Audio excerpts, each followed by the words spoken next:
Give a second for everything to happen here. And we'll go start talking about chemistry. So we're going to talk about substitution and elimination reactions. And so when we're talking about these reactions, we're going to be talking about using alkyl halides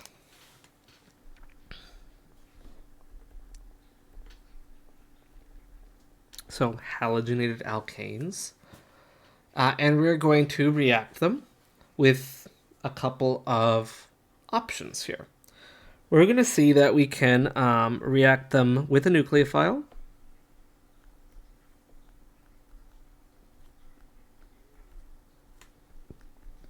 and we will get a substitution. We can react them with a base,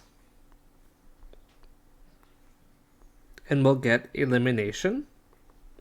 We'll talk about what these look like. And we're going to see that sometimes with a basic nucleophile or a nucleophilic base, same thing, right?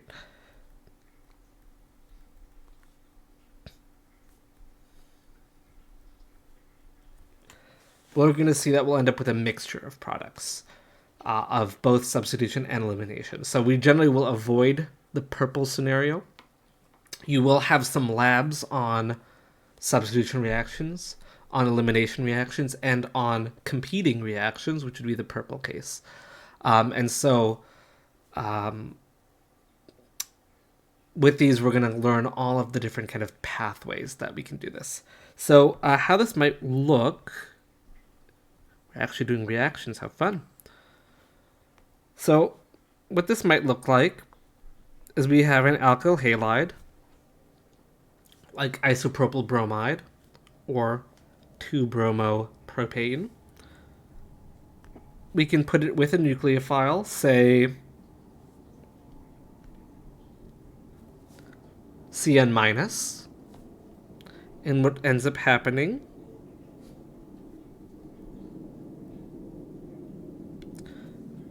is you'll end up substituting your alkyl halide with your new nucleophile. So remember last time we talked about nucleophiles, right? We talked about what good nucleophiles were, what good leaving groups were, good electrophiles, that sort of thing. When we're looking at these, we're using nucleophiles with an alkyl halide, which is an electrophile with a leaving group. Remember, halogens, except for fluorine, are good leaving groups because they're very stable. And so we're going to end up moving our reaction forward and substituting in here.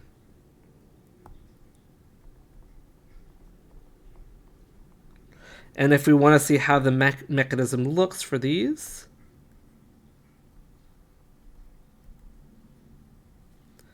we have a negative carbon will attack. This is two reaction arrows, right? We have nucleophilic attack, loss of a leaving group, and we will end up with our product. Remember, the sodium is there just to stabilize things. Just remember also nitriles are triple bonded nitrogen to carbon. The carbon is negatively charged. The carbon is more unstable. That's the side that's going to be attacking. Notice also that when I draw the product, I have the C with the line from the propane to the C, indicating that it's from it's connected to the carbon of the nitrile group. So we see that the carbon is the nucleophilic part of that. All right. As always, I suppose we should not forget our lone pairs on our bromine. Of course, we have the sodium there to counterbalance it. So this is a substitution reaction. We're going to have an alkyl halide. We're going to put in a nucleophile. We're going to substitute out our alkyl halide, we're going to kick it out, and we're going to end up substituting it, getting our new thing. So just any sort of nucleophile will work for this. If you look at what an elimination reaction is,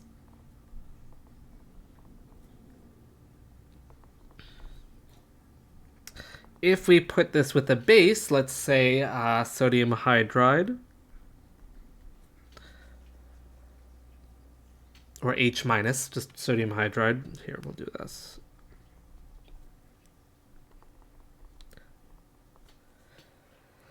What's going to happen?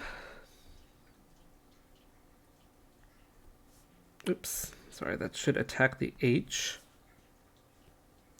And it's going to be a base. It's going to kick off those electrons and also cause the leaving group to leave. So remember, when you abstract a proton, when you remove a proton, the electrons from that bond need to go somewhere. That's that middle arrow there. Those are going to be forming a new double bond, and in the process kicking out the bromine. Because remember, there's a hydrogen on there as well. Don't forget there's a hydrogen on there. So we never want to have 5 bonds to carbon, which a lot of you unfortunately did on your exam. 5 bonds to carbon means no, right? We never have 5 bonds to carbon. So if we are to form a new double bond there, we have to kick out our bromine. And as a result, we will end up doing so. We'll have a double bond.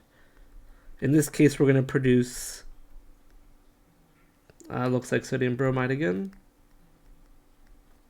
The bromide negatively charged, balanced by the positive sodium. The hydrogens just flow off as H2 gas. So we're going to see that as a result, we're going to end up eliminating here. This one is called an elimination reaction. Yes, which I did in light blue.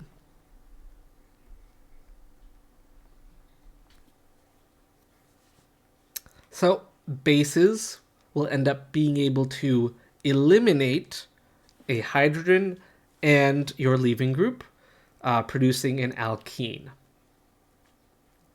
All right. So these are the main 2 things we're going to look at. We're going to look at 4 different mechanisms: 2 substitutions, 2 eliminations.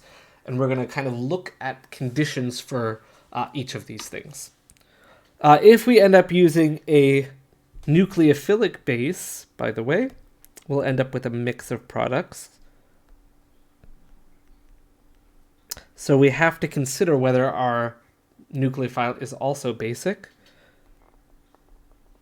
If we put in a basic nucleophile like hydroxide, we're going to end up with a mixture of these things.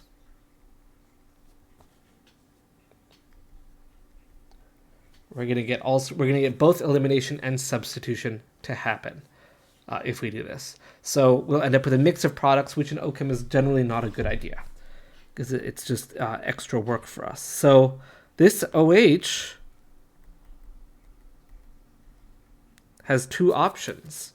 It can either, I think for substitution I use green, so we can go ahead and substitute.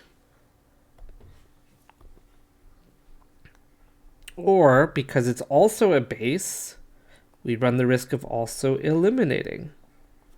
So 2 different potential outcomes there. So we have different possibilities. And so as a result, we get a mixture, generally not a good idea. So in general, it's a good idea to avoid using something like this. You can generally guide it if you want to use hydroxide. You can generally guide it to elimination more by heating it up more. That's generally way to do it, but we can also just choose our reactants a little bit more carefully. So for example, if we choose a non-nucleophilic base like hydride, something that can't act as a nucleophile is going to just only eliminate. Or if we choose a nucleophile that is not very basic, we can get substitution. So generally we're going to focus on these first 2, but we have to always keep in mind that the last one could happen depending on what nucleophile we're using. Okay. Any questions on that part so far? So that's kind of our setup for this. So let's talk about our first type. The first class of substitution reactions we're going to look at is a second order substitution, or Sn2.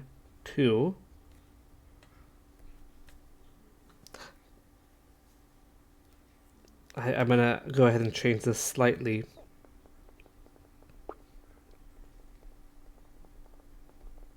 These are technically nucleophilic substitutions. We will see later on, especially in the next semester, electrophilic substitutions. But right now we're looking at nucleophilic ones. So that's where this N comes from, is nucleophilic. Second order is about kinetics. And then substitution is where the S comes from. So it's substitution that is nucleophilic and second order, Sn2. So let's talk about this type of reaction. What happens here in an Sn2 reaction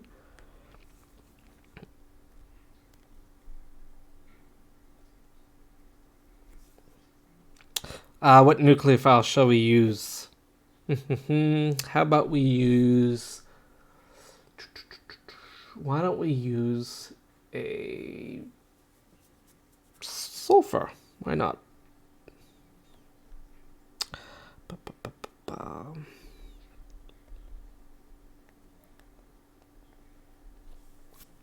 Methyl sulfide. With sodium, why not? Always have some sort of counterion, right? We're going to see that if we do this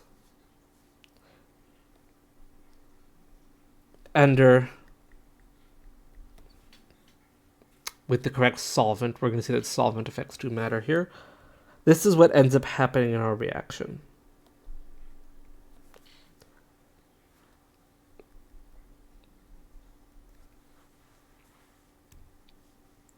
So here we have our reagent. This little bit here is our solvent, that's acetone. We're going to see that we have specific solvents that we will want to use for certain reactions. But this is the overview of the Sn2 reaction. So what happens is you're going to substitute in your nucleophile for your leaving group. But what's interesting is you end up inverting your stereochemistry. Notice we had a wedge bromine before. It's R. Now we have a dash with our sulfur, our thioether, and that one will be S.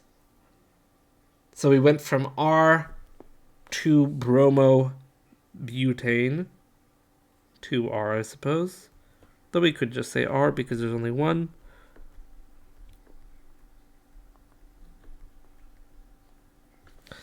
You don't know how to name sulfides yet?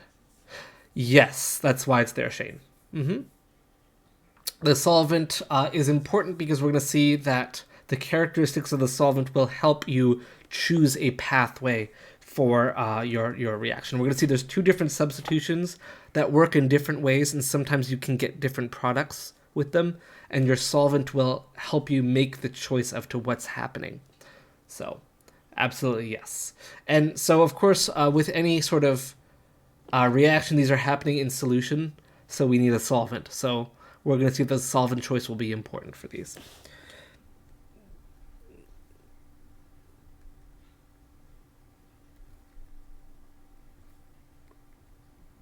So I know you don't know how to name sulfides yet, but the important thing is we're substituting in the same position and we end up inverting our stereochemistry.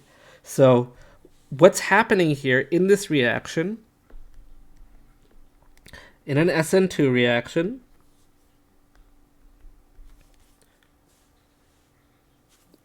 we're going to see that the substitution happens at the same carbon as the leaving group, which is the halide in this case. Typically we use alkyl halides. I don't know why I capitalized leaving group, but there it is. Happens at the same carbon as the leaving group. That's what we call regiochemistry. So where the chemistry takes place, which region of the molecule this takes place. And we also notice that stereochemistry is inverted.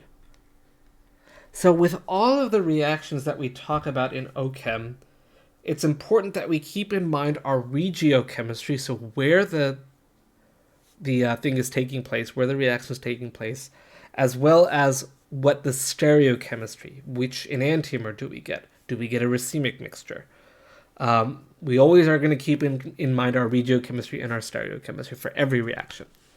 So our regiochemistry for Sn2 is that it happens at the same carbon as your leaving group was.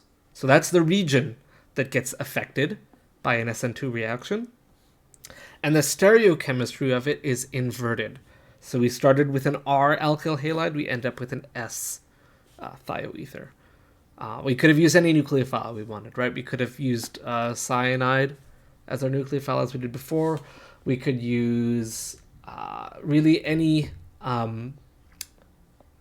ideally non-basic nucleophile. We could use hydroxide here. Probably not the best idea though, but we could. Generally, we're going to see it's better to do an SN1 reaction if we want an alcohol, but that's something to deal with later. So, this is an SN2 reaction. Let's take a look at what's happening here. We've talked about the fact that it's a nucleophilic substitution, but we haven't talked about second order yet. So, if we just take a 2-second refresher of kinetics, a second order reaction have a rate law. Oh gosh, I have to do all this stuff. Okay. In this case, it'll be equal to both of them.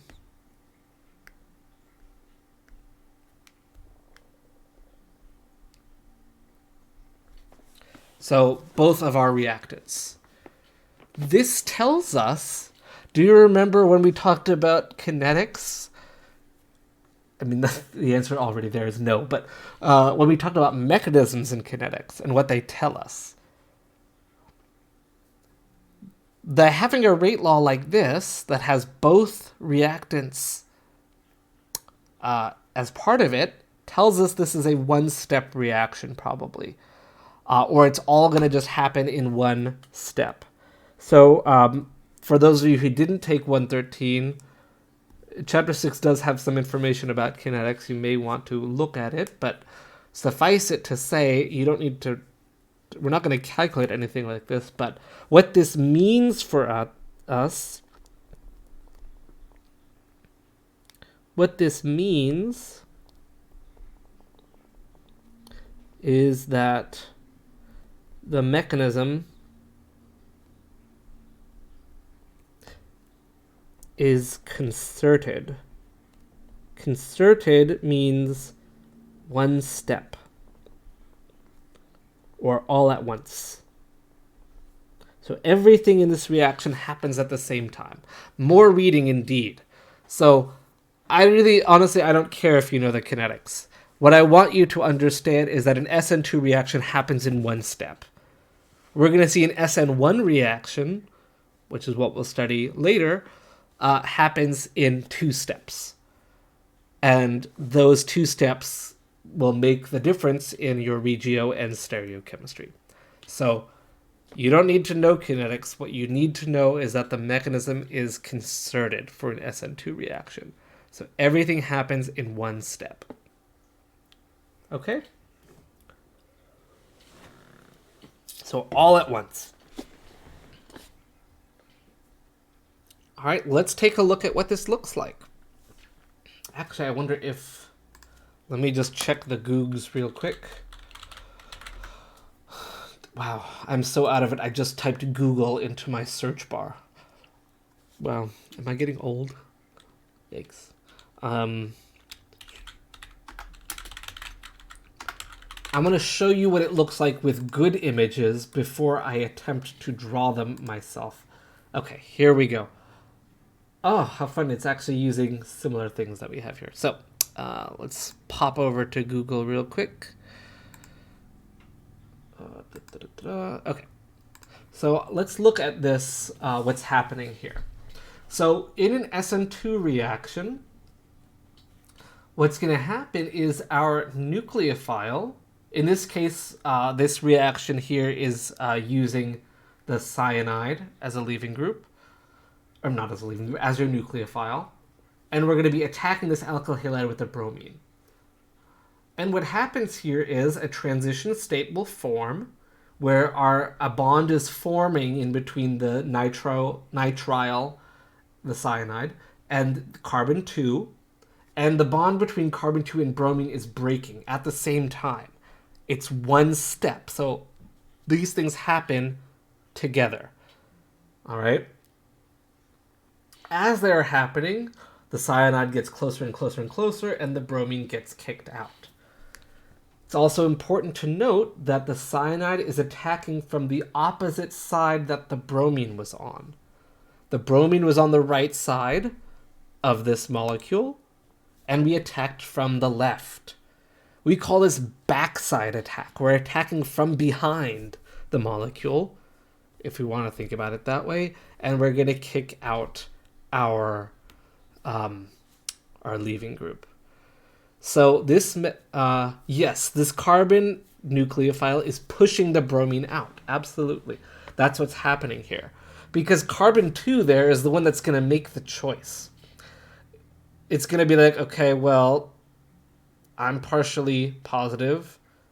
There's this negative thing coming towards me. I like that. And this partially negative thing, I like that a little bit less, so I'm going to kick it out. And really what happens is there's an equilibrium, right? It can go back and forth. But if we think about what's more stable, it's what you're saying, Shane, is actually why it will stay away from the molecule, because it's more stable by itself. And let's take a look at that. Swapping over here. Let's take a look at that. Why does bromine get kicked out?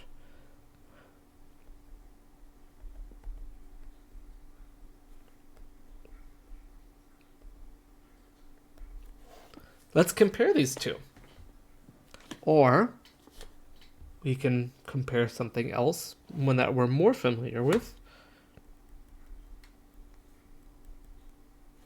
There's a reason we studied acids. One of these is a strong acid, right? HBr is a strong acid. And hydrocyanic acid is a weak acid, right? If we look at, remember our definition of strong acid, mean it had an exceptionally stable conjugate base.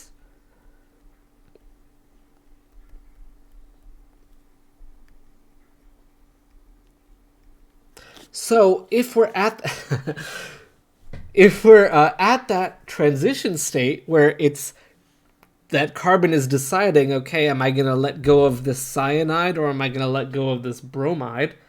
Either one can happen, and either one will happen.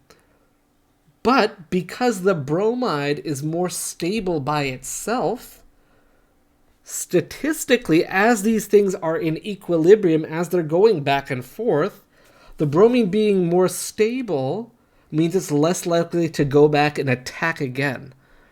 which is why hydroxide is a terrible leaving group, because it's unstable. It's going to go right back and attack again.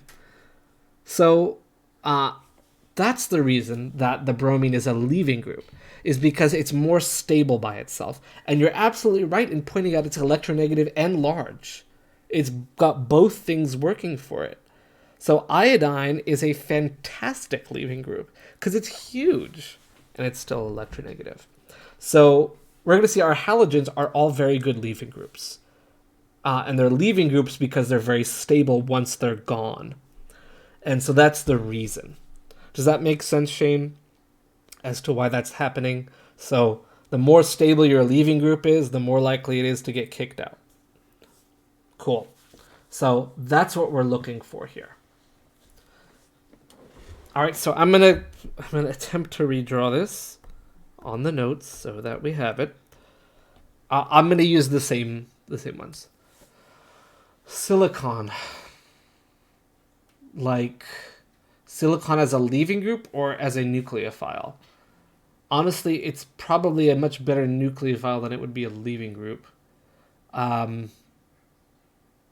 can't say it's very common, but if you had something like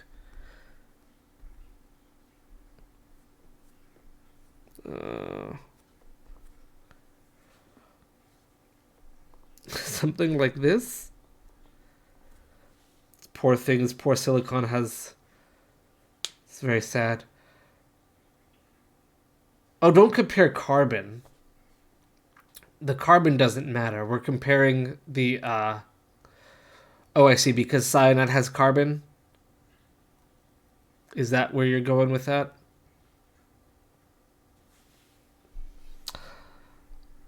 Okay, let's avoid this because this is not common. You're not going to see silicon really at all in OChem. So, actually, no, I lied. We do see it as a protecting group, and we do see it when we talk about NMR. But that's it. We don't really see silicon. So comparing this carbon, we're comparing not carbon itself. We're comparing cyanide to bromine. We're comparing the two. The thing that's coming in and the thing that's leaving. So technically, we have a carbon here that is our nucleophile. Right, and it's attached to nitrogen. I would suggest that... I'm going to save this. I think this is what we did last time. Remember what we talked about here. So good nucleophiles are unstabilized anions. So we have all this stuff here. So we have to think what's more stable. And one way to do that is analyzing the things by acid rules. Remember we used Cario as our acid strength thing. If we're looking at an H that's on Br versus an H that's on carbon, Br is always going to win. So follow your Cario rules. That'll tell you about these leaving groups and nucleophiles. So we're going to see that leaving groups had were these nice things that were relatively stable once we kicked them out. So we're going to see all these reactions are all about leaving groups and nucleophiles. Okay, so let's go back to this. Okay.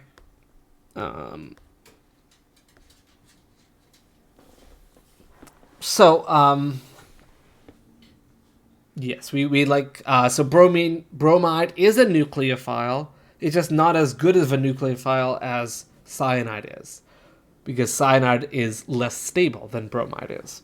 So, when in doubt, compare their acids, right? So their conjugate bases, use your acid rules.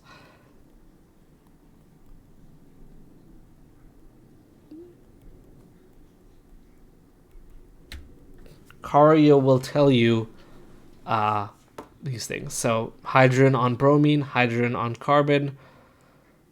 That comes down to A, atom identity. Bromine is better at accommodating a negative charge, so it's going to be more stable than a carbon negative carbon would be. Okay.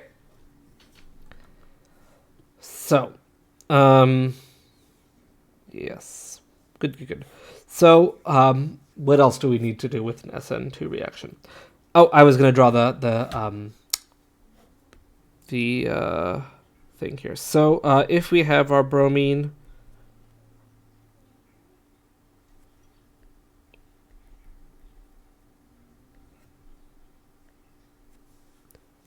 or whatever, however many carbons this had. This is, 2. Okay. Remember when we have our, I'll use the same nucleophile that we just saw.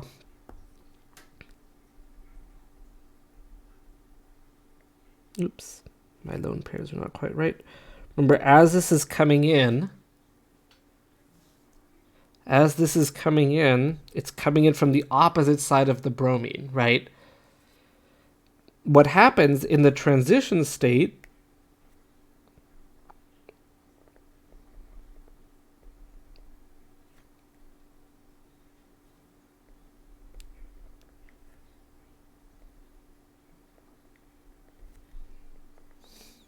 oops, too many carbons. What happens here is this kind of, this is almost planar as we go through. So that methyl and that hydrogen, they're kind of almost planar as we get this thing to come through here. So this is our transition state, right? We indicate that with the brackets and that double dagger, they call it, but it looks kind of like, it's not a not equal sign. It's more of like a cross with the extra cross. That doesn't help, but whatever. What's happening here as this approaches is it could go backwards. Remember, these are always reversible reactions, right? But because the bromine is more stable, if it's off, telephone pole. That's right, it's a telephone pole. What happens here is now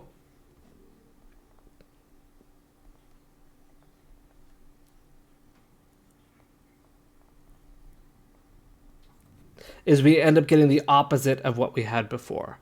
So apparently this was S and this was R according to that Google thing that we saw. Actually, I'm gonna leave these alone. Oops.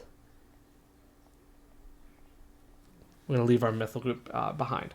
So what we see here is we end up kicking out our bromine, and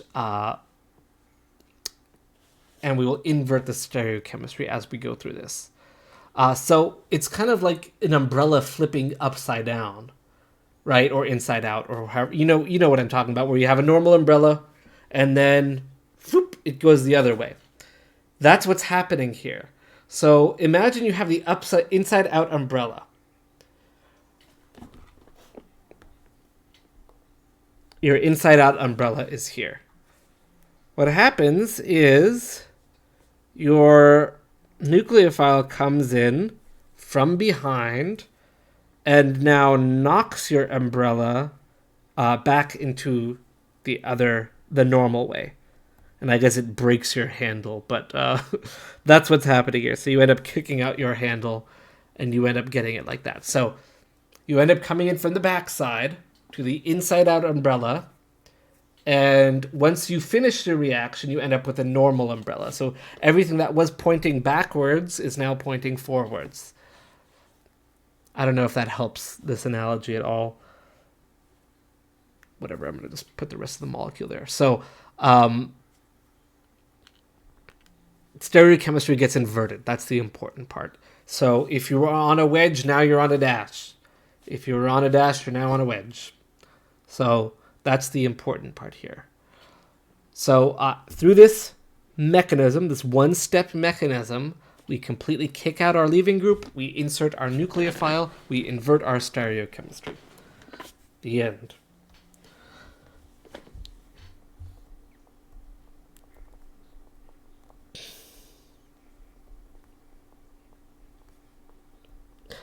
So, things we want for Sn2 reactions to happen. Oh, I have one last thing to say. If we compare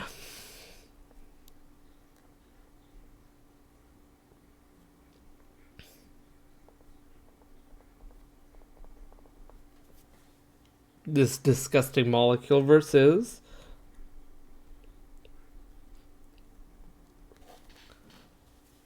which of these is our cyanide more likely to be able to come from behind to attack this carbon and kick out the bromine? Hopefully we can see here, all these crazy T-butyl groups are really, really bulky. They will shield the backside. These T-butyl groups will shield the backside of the molecule. And so our nucleophile can't really approach from anywhere to get to the backside. Remember that this reaction happens from a nucleophile attacking from behind. It has to come to the opposite side of your leaving group. But here,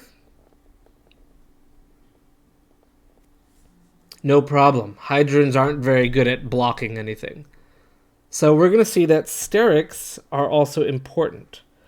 So in terms of reactivity,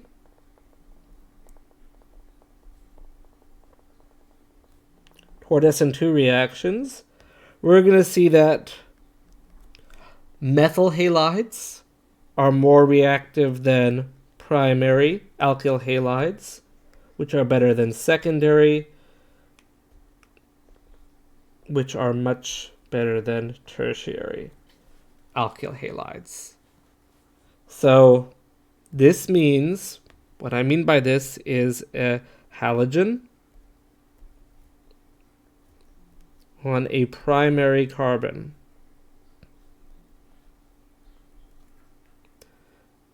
that would be something like this. This is a primary halide, alkyl halide. It has the halogen on a primary carbon. Primary carbons have one carbon bond.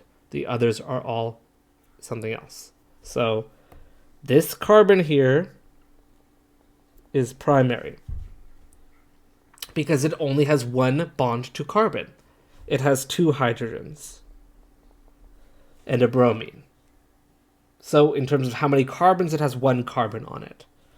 A secondary alkyl halide would be something like this, where this carbon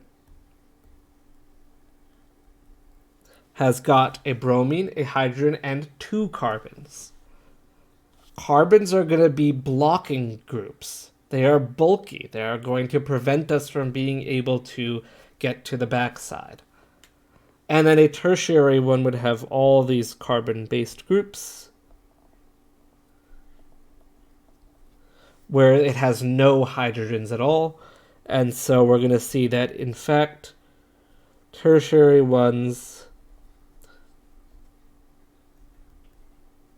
will actually not react in Sn2 reactions. So you cannot get a tertiary alkyl halide to participate in an Sn2 reaction. We have other ways to do it, don't worry. But tertiary ones will not react. So methyl ones are best. Methyl meaning there's three hydrogens, no carbons attached. Like this one had no carbons on this carbon. That's a methyl carbon.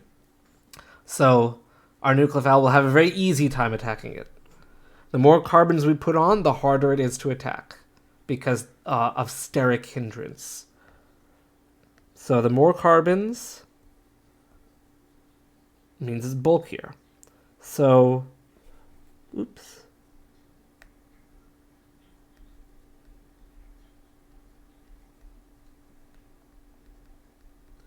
So in lay terms, we call it bulky. In chemistry terms, we call it having steric hindrance. So the tertiary ones will have the most steric hindrance. And of course, we talked about bulky groups. You know, if you put T-butyls on there, it just gets even worse, right? There's no way it'll happen. And I think the book has some numbers here that I wanted to share. Relatively speaking, if we set the rate of the primary one reacting to 1, a methyl 1 is about 145 times more reactive to an Sn2 reaction. Oh, I lied. 0.8% as reactive for having a secondary one. And then negligible for tertiary. Tertiary do not react. So we see that methyls are the most reactive towards Sn2 reactions, meaning no carbons on the carbon we're attacking. 1 carbon, and then 2 carbons makes it quite a bit less, and then 3 carbons, forget it, it's not going to happen. So we have a lot of things to think about here. And we can kind of summarize them. So Sn2 reactions are best when is most likely when your nucleophile is a strong one. That means it's a localized negative charge.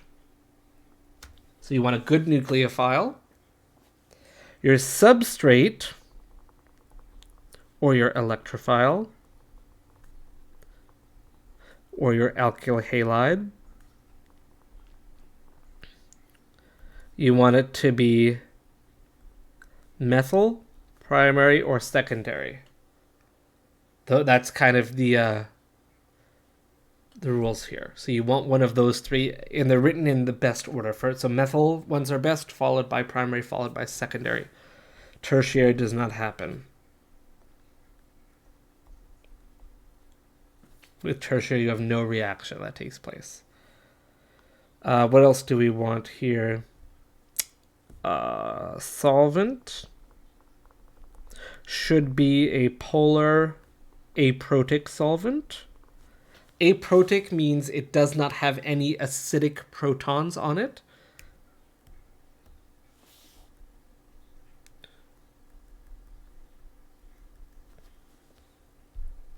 So nothing that has something like on an oxygen or a nitrogen. I'll give you some examples of polar aprotic solvents, such as acetone.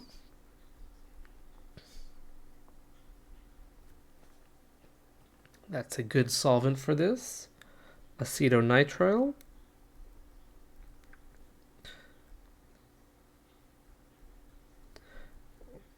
We also can call this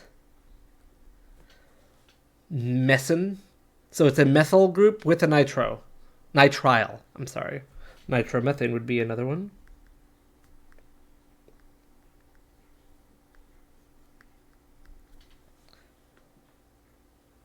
So a methyl group with a nitro group. These are aprotic solvents, meaning they don't have acidic hydrogens for us. And they're polar, right? So these all have dipoles there. We want polar ones because those are going to help us stabilize our negatively charged leaving group, right? Polar solvents, that's why we want them. So polar solvents will stabilize the leaving group,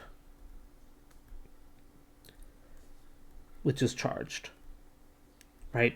And we also need to be able to dissolve probably an ionic compound, right? Because often our strong nucleophiles would be something like sodium thiosulfide, sodium cyanide, potassium ethoxide, whatever. Some sort of you need a counterion, right? These are if we want a negative charge, we have to have a positive charge somewhere. So these are ions.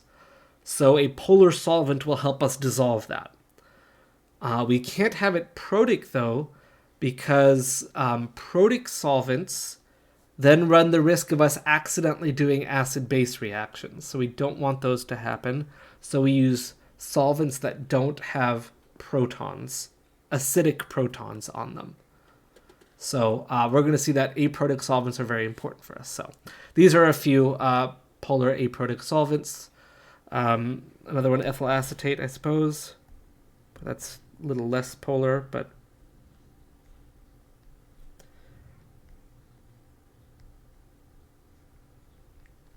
these are all polar.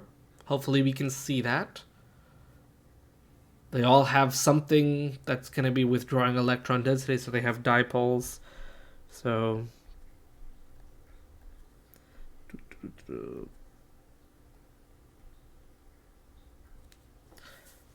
we have dipoles happening within these molecules, so these would all be examples of polar aprotic solvents.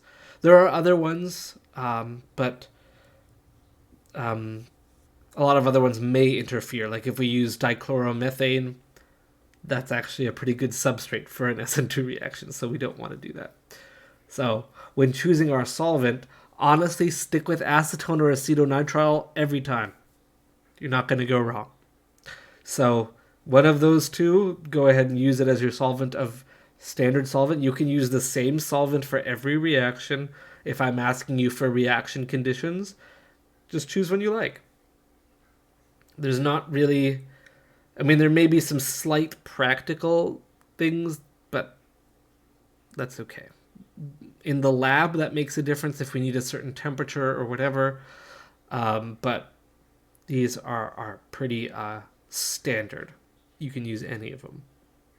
Okay, so choose your favorite. All right, cool. So these are what we want for an Sn2 reaction. So a nice strong nucleophile, a substrate that is not tertiary, and a polar aprotic solvent. And as a result, we will get an Sn2 reaction to happen. All right, do we have any questions on those Sn2 reactions? Let me just look at what's next in the book. Oh, DMF. I forgot DMF as a solvent. Okay, E2 next. Okay.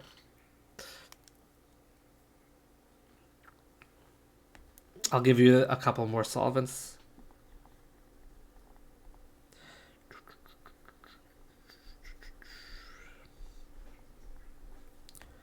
This is DMSO. This is DMF. Both of these are horrible. Don't ever use them. DMF is a terrible carcinogen. It's NN. You don't know these names yet, but NN dimethyl formamide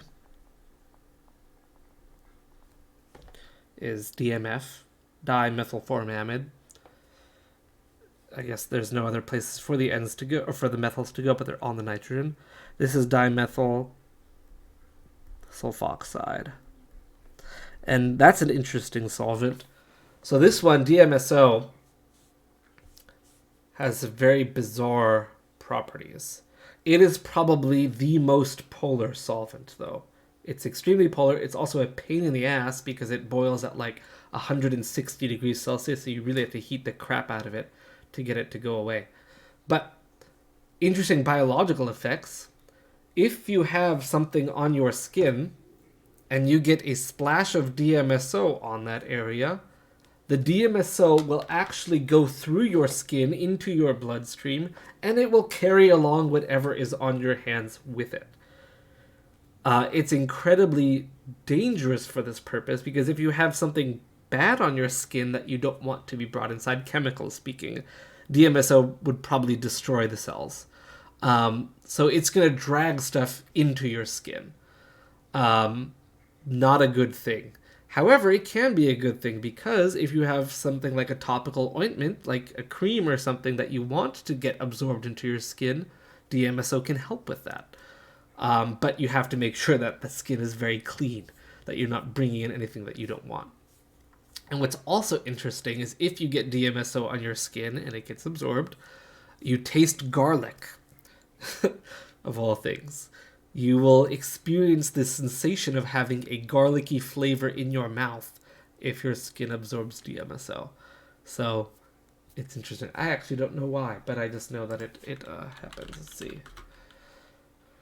DMSO garlic taste. let's see. Blah, blah, blah. Let's see. I don't know. It's just an interesting fact about it, I guess. I don't know why it makes you taste garlic, but it's bizarre. So after contacting your skin, you taste garlic. So it's a weird like synesthesia thing happening. So anyways, so that's DMSO. That's another common one. But again, I would stick with one of the blue ones. Those are probably your best bets. DMF is highly carcinogenic. DMSO is also pretty dangerous and painful to remove, so generally stick with the other ones. Okay, so that's SN2 reactions. Any questions on SN2s? So biomolecular nucleophilic substitution reactions. Or second order if you prefer to biomolecular.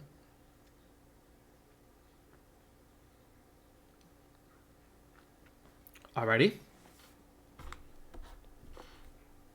So, cool. Let's talk about then E2 reactions. These are going to be very similar. These are going to be second order elimination. And just like before, second order just for us means that it happens in one step.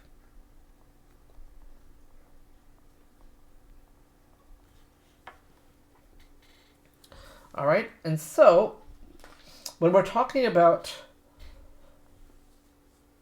E2 reactions, these are going to be using a base, right? We want a base for these reactions that's going to eliminate a proton and a leaving group. And I just want to see some... do we talk about Hoffman products and all this in here? We do. Okay, very good. So I will talk about those here. So with E2 reactions, second order eliminations, what's going to happen?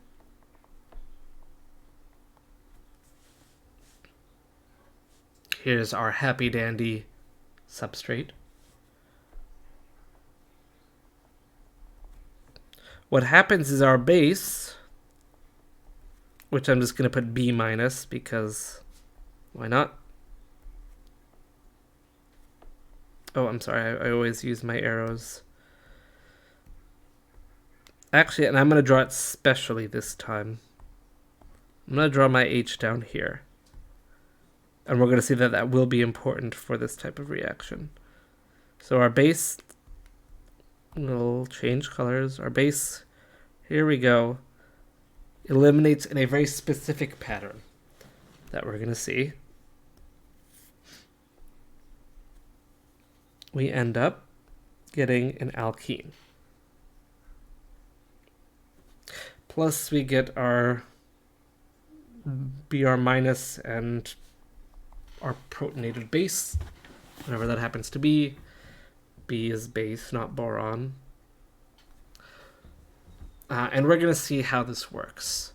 So for an E2 elimination reaction, we're going to see that a base is going to come in, much like before, kind of on the opposite side of our leaving group. It's going to pluck off a proton. So our first two arrows here are our acid-base arrows, followed by loss of a leaving group. And so we will have formed our alkene. All right, what's interesting is, I guess we have to talk about alkenes first. Do we want to do that now?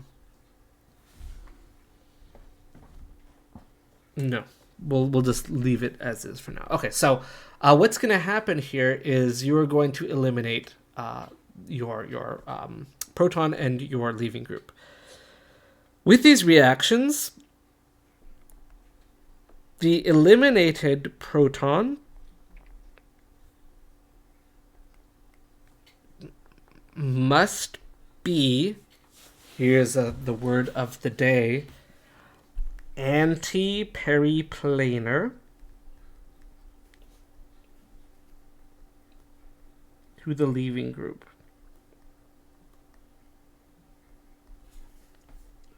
What the heck does that mean? Anti-periplanar. So, thankfully for us, we can dissect the word. Periplanar means it's going to be in the same plane. And anti means opposite side. So there's a reason that I drew the hydrogen pointing down here. Because we're going to see that there will be some stereochemistry of this alkene. We're going to need to see that we're going to have to rotate our molecules potentially.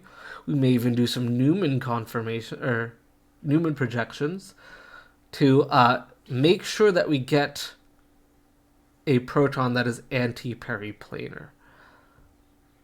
So what this looks like is because we need to know which way our methyl or our alkene will end up having the geometry of this molecule.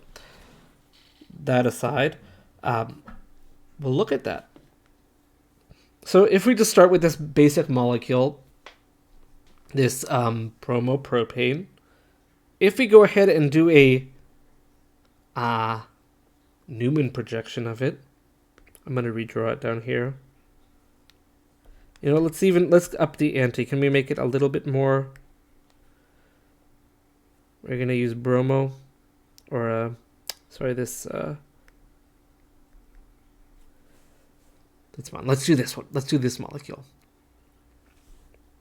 If we put this in Newman, eyeball. If we put this Newman, methyl down, bromine to the right, hydrogen to the left, back carbon has a ethyl group up, hydrogen's on the other side. It's very easy to see anti-periplanar hydrogens when we talk about these eliminations. So with this one, as drawn, these are anti-periplanar.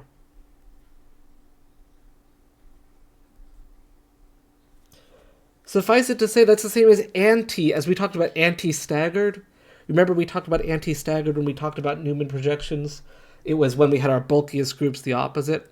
In this case, we're looking at our leaving group and a hydrogen to be anti-periplanar to each other. And so we see that this is a place where the base can come in and remove our proton, kicking out our bromine. And if we do that, if the base comes in right now, it's going to end up kicking out our bromine. And notice our ethyls and methyl are anti to each other.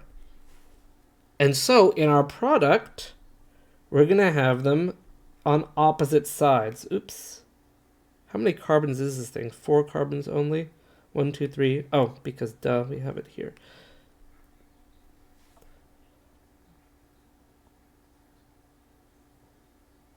Wait. Oh, this is just a methyl group. Why am I going crazy? Why did nobody say anything? Okay. That's a methyl group, I'm sorry. So, I'm not crazy. That was indeed our group. Okay. So, we have our methyl groups anti to each other, which leads to the trans product, or better yet, we would call it the E product, right? If we did that. If we were to rotate this molecule, we could rotate it. Why not? We could get a different proton anti-periplanar. Let's rotate this. And let's rotate it so that the other hydrogen is anti-periplanar. So that would be 120 degrees clockwise.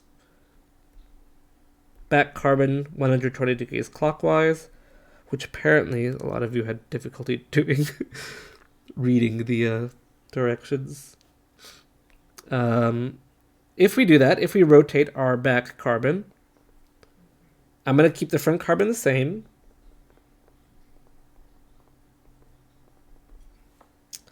And And I'm going to go ahead and rotate everything. So our methyl group is down here now. And now our base can come in. Kick off that anti-periplanar one. And now look at our methyl groups. These are now on the same side. They're not anti to each other anymore. They're on the same side. And so as a result, we'll end up in this case with the cis alkene or the Z alkene, if we want to remember our stereochemistry. So with this, we're going to see that sometimes we'll have only one anti-periplanar hydrogen, and it will be important for us to know where that hydrogen is relative to the other groups so that we know what to put on our alkene. What's cis to each other, what's trans to each other. And so using the Newman projections can help here. Or if you're very brave, you can do this in wedge dash as well. As long as you're eliminating, if your bromine is on a wedge, you need to eliminate the hydrogen that's on a dash for this to happen. And so sometimes you may need to rotate a molecule to get that to happen. So, all right. This is somewhat of an interesting example to use because this is not what really happens. But I just wanted to showcase the anti-periplanar idea here. And so because we have this necessity for these to be in the plane of each other, for this to be one step, it all has to happen at once. That means they have to be on the opposite sides. All right. However, generally speaking, we won't actually make this. What we'll actually do is we'll take a hydrogen off the easier side of the molecule. Notice that we have a secondary carbon here. This one's a primary one that's adjacent to our bromine. We're going to take the primary hydrogen instead. So really, this whole exercise was for nothing. No, it wasn't. We'll see that sometimes we don't have a choice. So it's still a good idea to prepare your Newman projections, and you may need to rotate them. It can help you. And in this case here, I'll just go ahead and make this an ethyl group. Boom. Problem solved. Now this is ethyl. Yay, problem solved. So now I'm not lying to you anymore. So this is what's going to happen in an E2 elimination.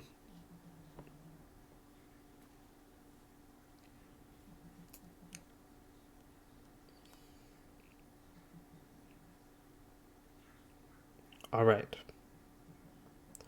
So, for an E2 elimination process, we see that our substrate has to have an anti-periplanar hydrogen to our leaving group.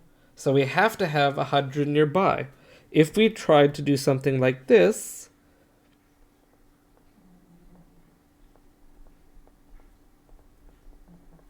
there is no hydrogen on any adjacent carbon.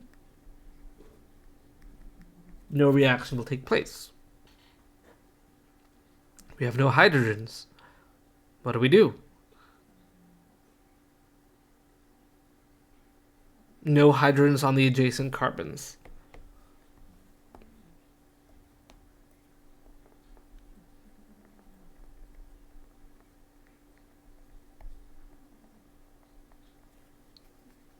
So the carbons adjacent, we call this one an alpha carbon. These would both be beta carbons. Alpha is where our bromine is attached. And so we have different nomenclature for alpha to ketones and stuff. But with these sort of things, we have beta carbons, we'll call them. And so we have no hydrogens on our beta carbons. Doesn't matter that there's a hydrogen on the alpha carbon. Who cares? For E2 elimination, we're looking for beta hydrogens. So hydrogen's one carbon away. And then, if there is a hydrogen there, we have to rotate it such that we end up with them anti-periplanar to each other. We'll look at more examples of that tomorrow, or Wednesday. Generally speaking,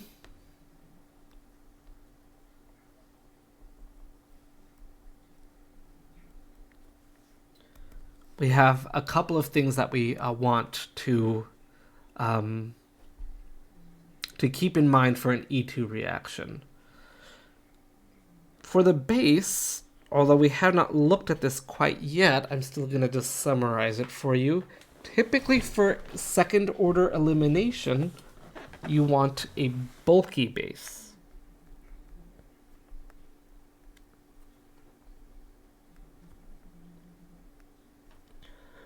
The bulkier the base is, the less likely it is to act as a nucleophile.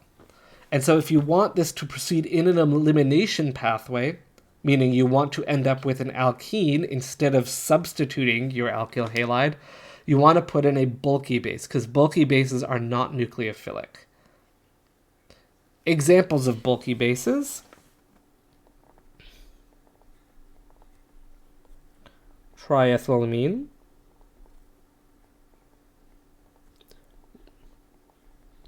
abbreviated T. Let's see, what's another one? How about potassium T-butoxide? This would be another bulky base. We don't have to have a particularly strong base. I mean, amines are kind of whatever bases, right? They're weak bases, but that's good enough. Doesn't have to be a strong bond.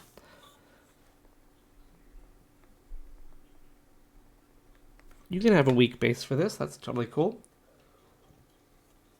But you want something that is bulky.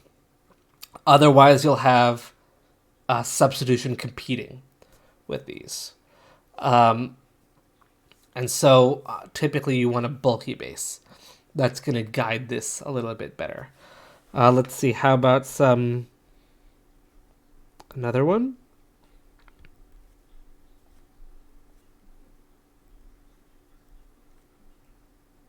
Dimethylpyridine. That would be another one.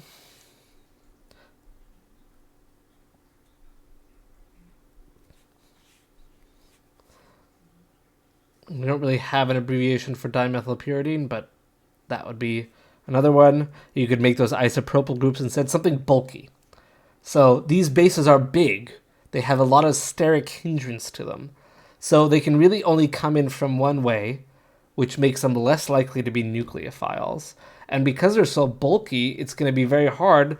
If you've got this, here, let's say we have a hydrogen here now.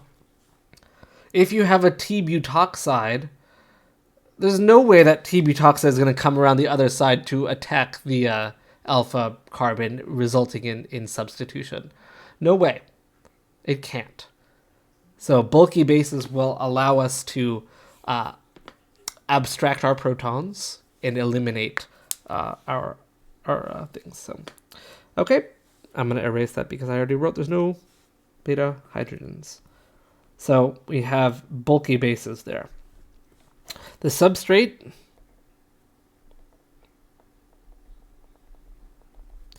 typically will have so we've got a couple of considerations. It must have anti-periplanar hydrogen. So it has to be able to rotate so that the hydrogen is anti-periplanar to your leaving group. So if it's locked in a position because of a ring or something, then it can't do it. So it has to be an anti-periplanar one. What else? We need also, ideally, your beta carbon is primary, which is better than secondary. So the fewer obstacles in the way of your bulky base, the easier it is for it to grab the proton and kick something out. So whatever your beta carbon is, you want that to have fewer carbons. So these beta carbons, again, in this molecule, are quaternary. It's not great. I mean, you can even have tertiary ones happening here for your beta carbons, but it's going to be less likely the more and more you do that.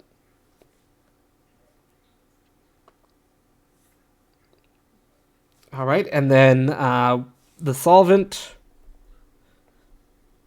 again, typically polar aprotic is generally what you're wanting, because you're going to end up with a protonated species. Either you have ions to begin with, like with the t-butoxide. That's got ions already, so you need a polar thing to help dissolve those. Or after you deprotonate your thing, you're going to be left with, say, protonated triethyl ammonium.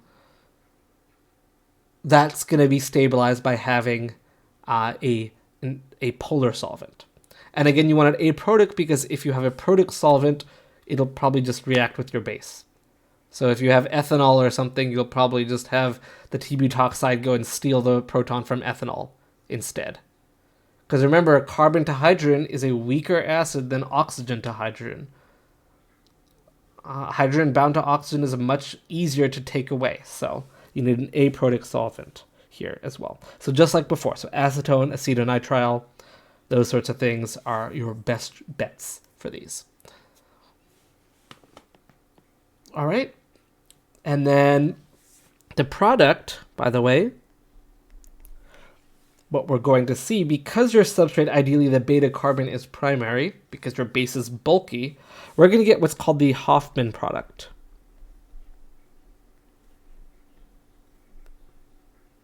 And that means the less substituted alkene. So if we take a look at this thing, if we go ahead and put in our, let's say we're using the dimethylpyridine as our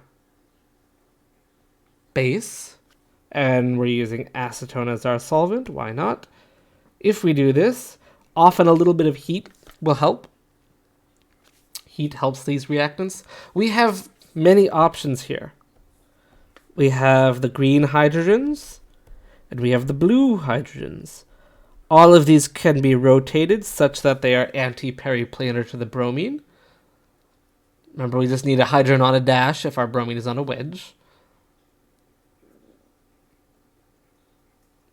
What's going to more likely happen is we will get this product. We will end up removing the blue hydrogen. So our base is going to come in. Oh, gosh. Here. Oh, let's try and fix that. Kicks it out. And we will get the less substituted alkene. The more substituted one, for your reference, would be taking away a green one, which would lead to this product. You'd end up taking off a green proton, you'll end up having those electrons go to the middle, and you'll kick out your bromine. This is what's called the Zaitsev product.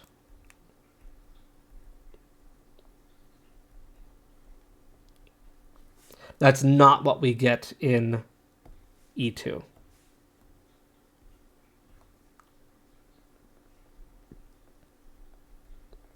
So we're going to see preferentially that we get the Hoffman product, which is the less substituted.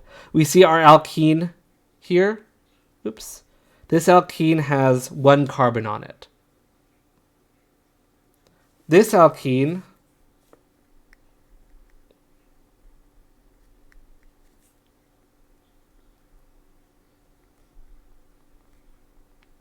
it has got two carbons on it there. It's got one on each side. That's the Zaitsev product. Even the cis one is still the Zaitsev product. More substitutions on your alkene. That's not what we're going to see in E2. E2 will generally prefer the Hoffman product because your base is so bulky. If you have a bulky base, it's hard for it to reach the green hydrogens than it is to reach the blue hydrogens. So we're going to end up eliminating from the easier side with E2. All right, so we're out of time. Wednesday we will continue with E2, and then we'll start talking about our unimolecular reactions, Sn1 and E1. All right, I'll put your labs up. I have them on, elimination and substitution, and also competing reactions. So you'll have a lot to play with in helping you to understand these. Okay, we'll continue with this on Wednesday. Enjoy the rest of your day, and we'll see you on Wednesday.